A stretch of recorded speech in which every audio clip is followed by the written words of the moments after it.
একদিকে যখন তারেক মোদী সুসম্পর্ক নিয়ে আলোচনা হচ্ছে, অন্যদিকে কি দেশের ভেতরে সাধারণ হিন্দুদের অবস্থা আদেও বদলেছে? নতুন সরকার এবং নতুন রাজনৈতিক মেরুকরণের এই সময়ে কেমন আছেন দেশের সংখ্যালঘুরা? জয় বাংলা। 52 সেই রক্তঝরা ইতিহাস আর 21-এর চেতনাকে বুকে নিয়ে বাংলাদেশে পালিত হলো অমর 21শে ফেব্রুয়ারি। তবে 2026 সালের এই প্রথম প্রহর বাংলাদেশের ইতিহাসে এক নতুন অধ্যায়ের সাক্ষী হয়ে থাকলো। রাত 12টা 1 মিনিটে কেন্দ্রীয় শহীদ মিনারে সর্বপ্রথম পুষ্পস্তবক অর্পণ করেন রাষ্ট্রপতি মোহাম্মদ সাহাবুদ্দিন এবং তারপরই পুষ্পস্তবক অর্পণ করেন প্রধানমন্ত্রী তারেক রহমান। কিন্তু এবারের 21শে ফেব্রুয়ারির রাতটি সবচেয়ে বেশি আলোচিত হচ্ছে একটি বিশেষ উপস্থিতির কারণে। প্রথমবারের মতো শহীদ মিনারের বেদিতে ফুল দিয়ে ভাষা শহীদদের শ্রদ্ধা জানালেন জাতীয় সংসদের বিরোধী দলীয় নেতা ও জামায়াতে ইসলামীর আমির ডক্টর শফিকুর রহমান। এক সময় এই রীতিকে ইসলাম বিরোধী হিসেবে দেখা হলেও বিরোধী দলীয় নেতা হিসেবে নিজের রাষ্ট্রীয় দায়িত্ব পালনের কথা জানিয়েই তিনি শহীদ মিনারে আসেন। তার সঙ্গে ছিলেন বিরোধী দলীয় হুইপ নাহিদ ইসলাম সহ 11 দলীয় জোটের শীর্ষ নেতারা। তবে রাজনীতির অন্তর্মহলে এখন অন্য এক আলোচনা তুঙ্গে। বর্তমান প্রধানমন্ত্রী তারেক রহমানের সাথে ভারতের প্রধানমন্ত্রী নরেন্দ্র মোদীর এক নতুন ও বন্ধুত্বপূর্ণ সম্পর্কের সমীকরণ দৃশ্যমান হচ্ছে। একদিকে যখন তারেক মোদী সুসম্পর্ক নিয়ে আলোচনা হচ্ছে, অন্যদিকে কি দেশের ভেতরে সাধারণ হিন্দুদের অবস্থা আদেও বদলেছে? নতুন সরকার এবং নতুন রাজনৈতিক মেরুকরণের এই সময়ে কেমন আছেন দেশের সংখ্যালঘুরা? ভোট ও শপথ গ্রহণের পর যে পরিবর্তন আশা করা হয়েছিল, বাস্তবে সেই আশা কি পূর্ণ হয়েছে? সাধারণ মানুষের মাঝে গুঞ্জন, শপথ গ্রহণের বিভিন্ন বিষয়েই সংখ্যালঘুদের অবস্থানের বিশেষ কোনো ইতিবাচক পরিবর্তন দৃশ্যমান হয়নি। এই জটিল সমীকরণে সংখ্যালঘুরা আদৌ কেমন আছেন তা জানতে আমরা কথা বলেছিলাম বাংলাদেশের সাংবাদিক তথা ইতিহাস গবেষক আশরাফুল ইসলামের সঙ্গে। তার সঙ্গে সম্পূর্ণ কথোপকথন শোনাবো। সবার আগে জানতে চাইব, এই নির্বাচন হওয়ার আগে থেকেই অনেকেটা ভেবেছেন যে এবার বাংলাদেশে সংখ্যালঘুদের অবস্থান কিছুটা পরিবর্তিত হবে, তাদের ভাগ্য বদলাবে, তারা ভালোভাবে থাকতে পারবে। কিন্তু দেখা যাচ্ছে শপথ গ্রহণে কেবলমাত্র 2 জন সংখ্যালঘু সম্প্রদায়ের মন্ত্রী তারা স্থান পেলেন। এমনকি এটাও দেখা গেছে গয়েশ্বর রায়কে রেগে মেগে সেই শপথ গ্রহণের অনুষ্ঠান থেকে চলে যেতে। এই বিষয়ে আপনি কি বলবেন? কারণ এই বিষয়ে বলে রাখা ভালো, শেখ হাসিনার সর্বশেষ যে সরকার গঠন হয়েছিল সেখানেও 4 জন সংখ্যালঘু সম্প্রদায়ের মন্ত্রী ছিলেন, কিন্তু এবার শুধুমাত্র নিতাই রায়চৌধুরী এবং দীপেন দেওয়ান, তার মধ্যে একজন সংখ্যালঘু সম্প্রদায়ের তিনি মন্ত্রিত্ব পাবেন বলে আশা করে এলেন, সভা ছেড়ে শপথ গ্রহণ অনুষ্ঠান ছেড়ে চলে গেলেন মন্ত্রিত্ব না পেয়ে। এই বিষয়টা নিয়ে আপনি কি বলবেন? হ্যাঁ, তারেক রহমানের নেতৃত্বাধীন এই সরকারের মন্ত্রিসভায় আমরা দুজন সংখ্যালঘু সম্প্রদায় থেকে দুজন আহ, নেতাকে এখানে অন্তর্ভুক্ত হতে দেখলাম। একজন হচ্ছেন নিতাই রায়চৌধুরী, আরেকজন দীপেন দেওয়ান। এবং আমরা তাদেরকে মন্ত্রণালয়ের যে বিন্যাস হয়েছে সেখানে আমরা একজনকে দেখতে পাচ্ছি, তিনি সংস্কৃতি বিষয়ক যে মন্ত্রণালয় তার দায়িত্ব পেয়েছেন, এবং যাকে এই দায়িত্ব দেওয়া হয়েছে নিতাই রায়চৌধুরী, তার সাংস্কৃতিক কর্মকাণ্ডের সঙ্গে সেভাবে কোনো সংযোগ নেই বলেই আহ, পর্যবেক্ষণে উঠে এসছে। এবং এটি নিয়ে নানা রকমের সমালোচনা রয়েছে। তো তার মধ্যেও তিনি দায়িত্ব নিয়েছেন এবং প্রথম 2 কর্মদিবসও পার করেছেন। আমরা এ নিয়ে অনেক রকমের কথা শুনছি। আরেকজন যিনি দীপেন দেওয়ান, তার বাবা সুবিমল দেওয়ান জিয়াউর রহমানের মন্ত্রিসভার প্রতিমন্ত্রী ছিলেন। তো এই 2 জন সংখ্যালঘু সম্প্রদায়ের থেকে তারেক রহমানের সরকারে অন্তর্ভুক্ত হওয়ার সুযোগ পেয়েছেন। তো আমরা এই বিষয়টাকে যেভাবে দেখছি যে বিএনপির শীর্ষ নেতৃত্বে আ উম বিশেষ করে স্থায়ী কমিটিতে কিন্তু গয়েশ্বরচন্দ্র রায় সেখানে রয়েছেন। বিএনপির অত্যন্ত প্রভাবশালী একজন নেতা।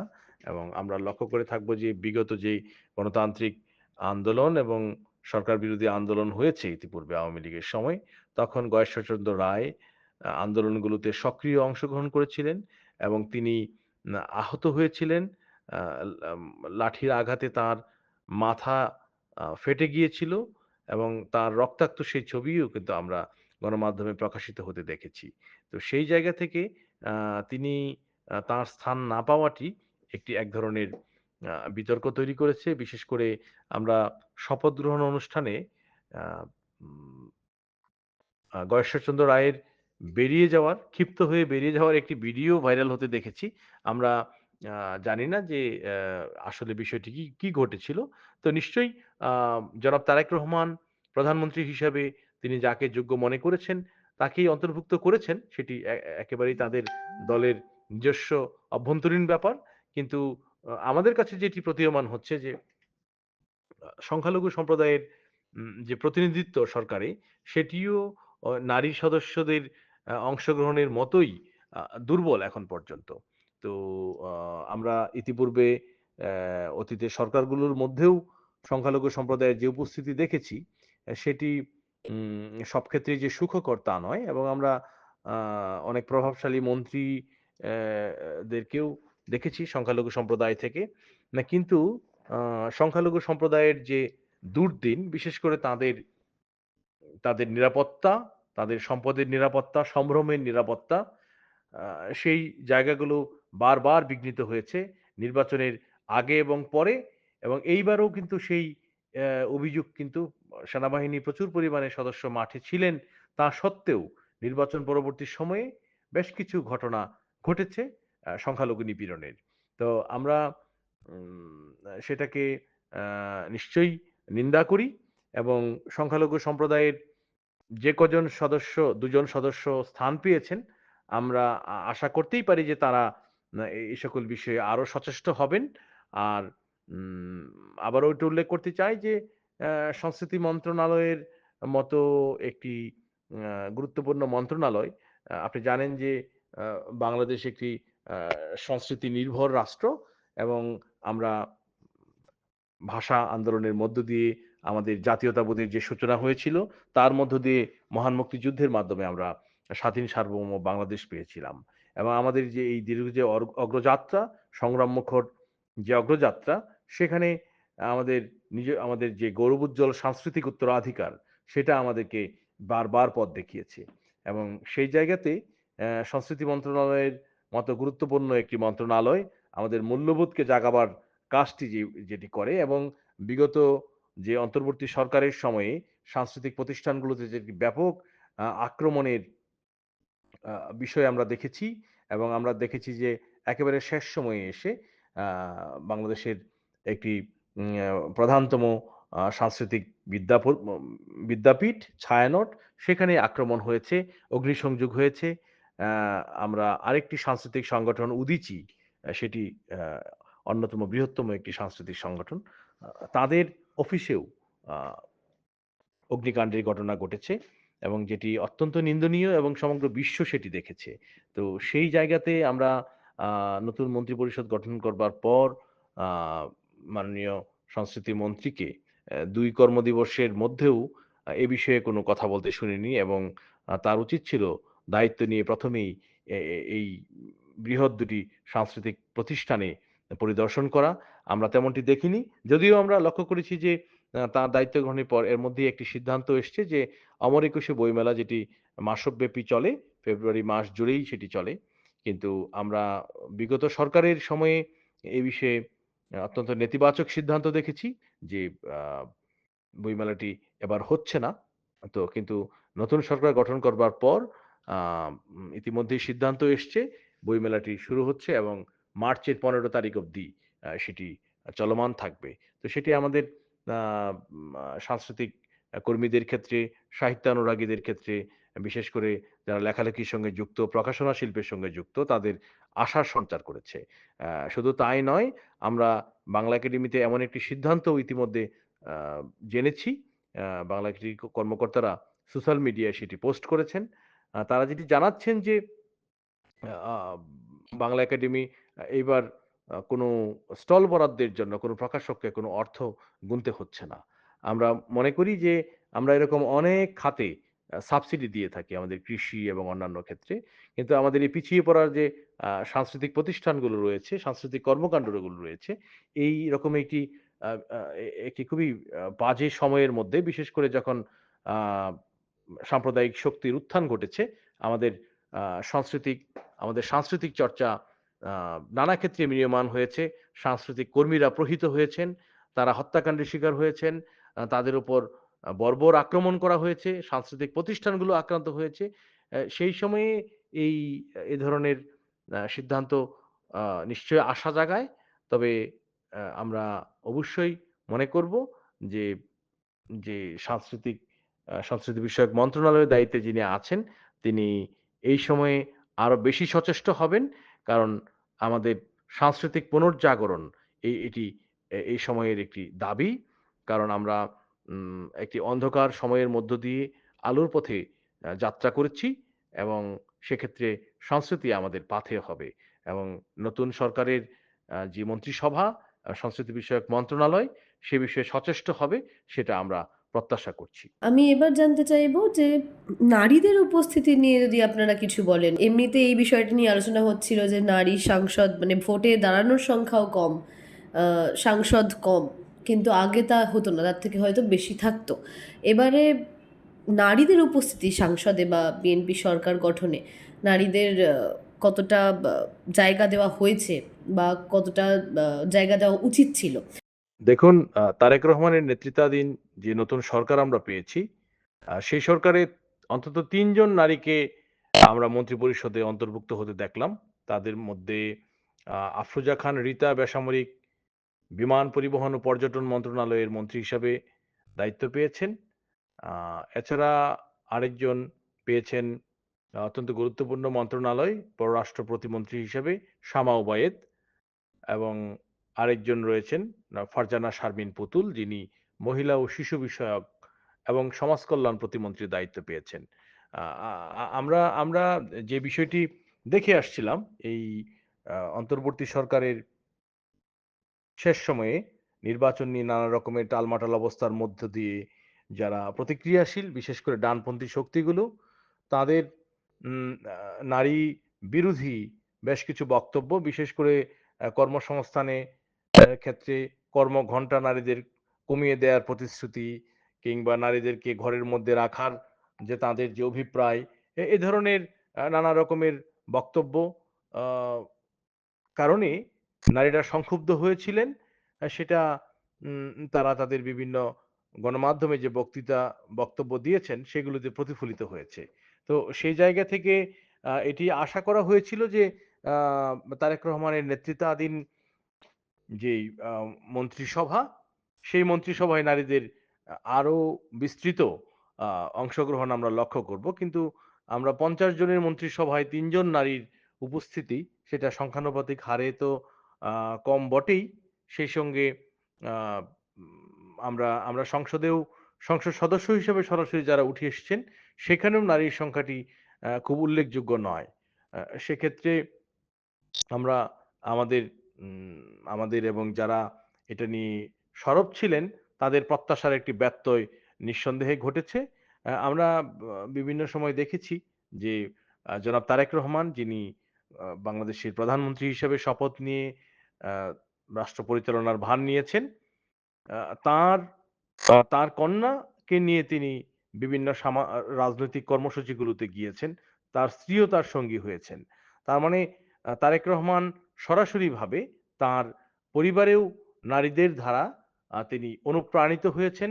তাদেরকে সঙ্গে রেখে তিনি নির্বাচনী প্রচারাভিযানে গিয়েছেন। সেখানে আমরা আমরা আম নারীদের এই প্রত্যাশার জায়গাটি আরো বিস্তৃত ছিল। তো ও আমরা আমরা আশা করতে পারি যে উম তার নেতৃত্বাধীন যে বাংলাদেশ, সেখানে নারীদের বিভিন্ন ক্ষেত্রে শুধু মন্ত্রিপরিষদে নয়, অন্যান্য যে সকল সরকারি বেসরকারি প্রতিষ্ঠান রয়েছে, বিশেষ করে আমাদের মন্ত্রণালয়গুলো, অধিদপ্তরগুলো, আ আ আমাদের শিক্ষা প্রতিষ্ঠানগুলো, সেইখানে নারী নেতৃত্বের জায়গাতে একটি গুণগত এবং কার্যকর আ একটি দৃশ্যপট আমরা দেখতে পাবো এবং কেবলমাত্র নারীদের নেতৃত্বে থাকলেই যে কেবল উন্নতি হবে তাও নয়। তাদের বিষয়ে তাদের কাজ করবার সুযোগ দেওয়ার যেই জায়গাটি, সেটি আমার মনে হয় সত্যিকার অর্থে ভেবে দেখা উচিত। নারীদেরকে নারী হিসাবে নয়, মানুষ হিসাবে এবং একজন সংশ্লিষ্ট যে বিভাগ বা মন্ত্রণালয়ের একজন পূর্ণ মন্ত্রী হিসাবে আ দেখবার বিষয়টি শ্রেয়। কারণ আমরা সেখানে কোনো নারীকে নয়, একজন একজন দক্ষ মন্ত্রীকে আমরা দেখতে চাই। তো সেক্ষেত্রে অবশ্যই আমরা সেটি দেখবার অপেক্ষা করব। তবে আপনি যে প্রশ্নটি করেছেন, নারী নেতৃত্বের জায়গাতে যে একটি নেতিবাচক প্রচারণা নির্বাচন পূর্ব সময়ে আমরা হতে দেখেছি, সেই জায়গাতে আ এই যে স্বল্প সংখ্যক নারীদেরকে মন্ত্রিত্বের জায়গায় নিয়ে আসাটা মধ্যে কোনো সংযোগ আছে কিনা সেটি হয়তো সময় বলে দিতে পারে। আমরা দেখে এসেছি বাংলাদেশে শপথ গ্রহণের আগে বা শপথ গ্রহণের সময় কোরআনের সাথে সাথে গীতা, ত্রিপিটক বা বাইবেল এই ধরনের ধর্মগ্রন্থের উপস্থিতি দেখা যেত।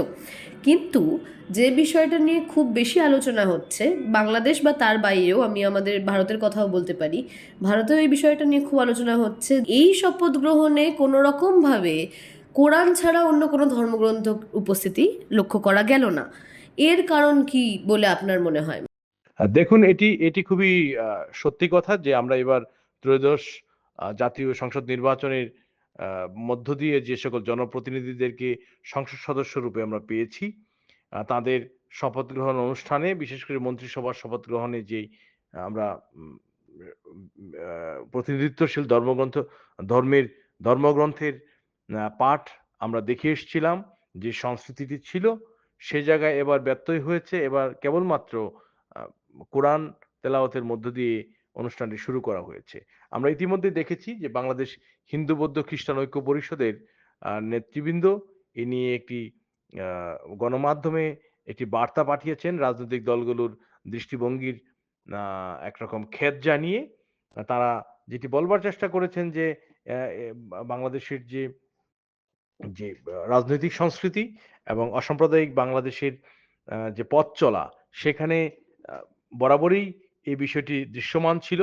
এইবার এটি না হওয়ার পেছনে তারা উম আ তারা যেই বক্তব্যটি উপস্থাপন করেছেন যে, রাজনৈতিক দলগুলোর সেই সংস্কৃতিকে অনুসরণ করা উচিত এবং আমরা যদি নির্বাচন পূর্ব সময়ে দেখি যে এটি নিঃসন্দেহে অ্যা বলার অপেক্ষা রাখে না যে এবারের পরিবর্তিত প্রেক্ষাপটে যে নির্বাচনটি হয়েছে, আ তার পূর্বে ডানপন্থী শক্তির একটি বড় রকমের আ কি বলবো যে উত্থান ঘটেছে এবং এটি কেউ অস্বীকার করছে না এবং আমরা যদি সংখ্যানুপাতে হারেও দেখি যে পরিমাণ ৭০ টির বেশি আসন তারা পেয়েছেন। বিশেষ করে আ জামাতে ইসলামীর আ নেতৃত্বে যে নির্বাচনী জোট হয়েছে সেই জোট। এবং জামাতে ইসলামী যেখানে আ ১০-১৫ র বেশি আসন লাভ করত না, সেই জায়গাতে এবার তারা সর্বোচ্চ সংখ্যক আসন পেয়েছে। তো সেটি যে একটি আ ধর্মাশ্রয়ী রাজনীতির চর্চার ক্ষেত্রে যেই আ অশনি সংকেত তৈরি করেছে, সেটি মুখ্যত আ গণতান্ত্রিক এবং প্রগতিশীল রাজনৈতিক দলগুলোর ভেতরকার যেই আ ঘাটতি, সীমাবদ্ধতা এবং জনগণের সঙ্গে তাদের আ কনট্যাক্ট করবার ক্ষেত্রে সাধারণ মানুষের আকাঙ্ক্ষাকে বুঝতে না পারা, ধারণ করতে না পারার একটি আ প্রতিফলন হিসাবেই সাধারণ মানুষ এবং বিশ্লেষকরা দেখে থাকে। তবে এইবারের এ শপথ গ্রহণ অনুষ্ঠানে সকল ধর্মগ্রন্থ থেকে পাঠ না করার যে বিষয়টি সেটি ইতিমধ্যেই আলোচিত হয়েছে এবং আমরা যেই আ শপথ গ্রহণ অনুষ্ঠানটি দেখেছি, শেষ সময়েও কিন্তু এটি উল্লেখ করতেই হবে যে, শেষ সময়েও নানা রকমের দোলাচল এখানে স্থান পেয়েছে। আম অনেকেই অনেকেরই মধ্যে সেই উদ্বেগ ছিল। কারণ এখানে একটি বড় দ্বন্দ্ব দেখা দিয়েছিল শেষ সময়ে এসে শপথ গ্রহণ করবার পূর্বে যে, যেই বিগত সরকার মানে অন্তর্বর্তী সরকার ডক্টর মোহাম্মদ ইউনূসের নেতৃত্বে তারা আ সংবিধান সংস্কার প্রশ্নে আ যেই একটি প্রস্তাবনা হাজির করেছিল এবং সকল রাজনৈতিক দলগুলোর সেখানে স্বাক্ষরও তারা সংগ্রহ করেছিল এবং যেটিকে জুলাই সনদ নামে অভিহিত করা হচ্ছে, সেইটিতে সকল রাজনৈতিক দলগুলোর স্বাক্ষর করবার জন্য এক ধরনের আ প্রসঙ্গ ছিল। তো বিএনপি সেখান থেকে শেষ সময়ে তারা পূর্বেও এর বিরুদ্ধে বলেছে এবং তাদের নোট অফ ডিসেন্টের কথা বলেছে। তো আমরা দেখতে পেলাম যে চূড়ান্তভাবে বিএনপি সেই আ সনদে স্বাক্ষর করেনি এবং এর মধ্য দিয়ে সংবিধান বিদ্যমান সংবিধানকে সমুন্নত রাখবার আ কথাটি যেমন উচ্চকিত হয়েছে, তেমনি নতুন করে সংবিধান সংশোধন করে আ একটি নতুন ব্যবস্থার প্রবর্তন করবার যে ডানপন্থী শক্তির যে আকাঙ্ক্ষা সেটি পর্যুদস্ত হয়েছে। তো আমরা আমরা লক্ষ্য করব যে সেই সময়টি পর্যন্ত কিন্তু অন্তর্বর্তী সরকার এই শপথ গ্রহণ অনুষ্ঠান আয়োজন করেছে এবং যদিও রাজনৈতিক দলগুলো যারা নির্বাচিত হয়েছে বিশেষ করে বিএনপি নেতৃত্বাধীন জোট তাদের আকাঙ্ক্ষার প্রতিফলন ঘটবার কথা। কিন্তু কেন তেমনটি ঘটেনি সেটা যদি আমরা বলি যে তখন যে সরকারটি নেতৃত্ব দিয়েছে এই শপথ অনুষ্ঠান এবং সামগ্রিক নির্বাচন পরিচালনা করবার ক্ষেত্রে আ তাদের কোনো প্রতিফলন সেখানে থেকে গিয়েছিল কিনা তারও কিন্তু একটি অবকাশ থেকে যায়। তো আমরা আশা করব যে বাংলাদেশ সর্বধর্ম সমন্বয়ে সকল ধর্মমতের মানুষ মিলে যেই স্বাধীন সার্বভৌম রাষ্ট্রের জন্ম দিয়েছিল মুক্তিযুদ্ধের মাধ্যমে সেখানে সকল ধর্ম মতের মানুষ সমান গুরুত্ব পাবে এবং তাদের ধর্মীয় বিশ্বাসকে সমান শ্রদ্ধার সঙ্গে রাষ্ট্র সেটা নিশ্চিত করবে। সেটা আমরা অবশ্যই আশা করব। সব মিলিয়ে বলা যায় তারেক রহমানের সরকার আদৌ নতুন সংবিধান রচনা করতে পারে কিনা এবং সেই নতুন সংবিধান রচনা হওয়ার পর সংখ্যালঘুদের ভাগ্য আদৌ বদলায় কিনা সেই দিকেই নজর থাকবে গোটা বিশ্বের। অঙ্কিতা পালের রিপোর্ট, হেডলাইন্স কলকাতা। আনন্দ আর ভালোবাসার দীপ্তিতে গড়া সমুজ্জ্বল পরমা, ঠিক তোমারই মতো। শ্যাম সুন্দর কোম্পানি জুয়েলার্স, আগরতলা, উদয়পুর, ধর্মনগর, কলকাতা।